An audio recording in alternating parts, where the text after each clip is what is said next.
There are few things more comforting to eat for dinner than a roast chicken, and it really couldn't be easier to make. This recipe rubs the chicken in fresh rosemary, thyme, sage, and a bit of lemon zest. Cooked to a precise temperature, you're sure to get delicious and juicy results every single time. And if you're new here, I'm Maggie. This is No Frills Kitchen, where I teach you how to cook with confidence with nothing fancy required. Start your prep at least a few hours before you plan to roast the chicken, and the night before or morning of is really ideal. The prep simply calls for removing the backbone and seasoning the chicken with a salt mixture. If removing the backbone sounds intimidating, I promise you it's not at all. All you need are some sturdy kitchen shears or even some sharp scissors. Just make sure to wash them thoroughly afterwards. First, I like to remove any excess skin around the neck area, as this makes it much easier to see what I'm doing. I also like to go ahead and use my kitchen shears to snip off the wing tips. Make sure the chicken is breast side down and use the shears to cut along one side of the backbone, starting at the cavity and stopping once you reach the neck. Repeat along the other side until you've cut out the backbone. And that's it.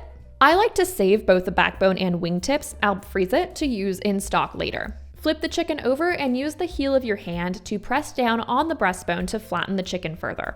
Now, use your fingers to loosen the skin from the flesh of the chicken and gently glide them underneath it. This will aid in the skin drying out and getting crisp when roasting. Go ahead and thoroughly wash your hands, and then in a small bowl, mix together some salt, pepper, and baking soda. The last ingredient aids in the browning of the chicken, ensuring that you get a burnished golden bird without it overcooking. Generously season the chicken on all sides. Then place it on a wire rack over a baking sheet and move it uncovered to the refrigerator.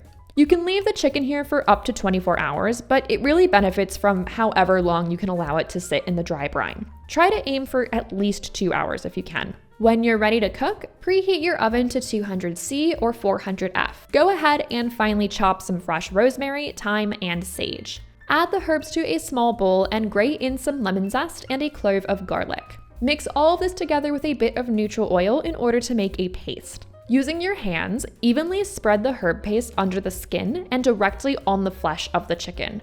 It's better to get it under the skin of the chicken, as it prevents the herbs and garlic from burning while you're roasting. Once you're done with this, use a pastry brush to brush the skin of the chicken with a little bit more neutral oil. Then move the bird to the oven and roast until the internal temperature of the chicken registers at 75°C or 165°F when an instant read thermometer is inserted into the thickest part of the breast. The general time it takes to cook will depend on the size of your chicken, but expect it to take about 40 to 50 minutes. Once it's done, remove your bird from the oven and allow it to rest uncovered for at least 15 minutes before carving.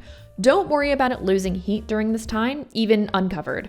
It will still be very hot when you go to carve it, and you don't want all that crispy skin to get soggy. And if you liked this recipe, make sure to hit the subscribe button so you don't miss my next videos. Enjoy!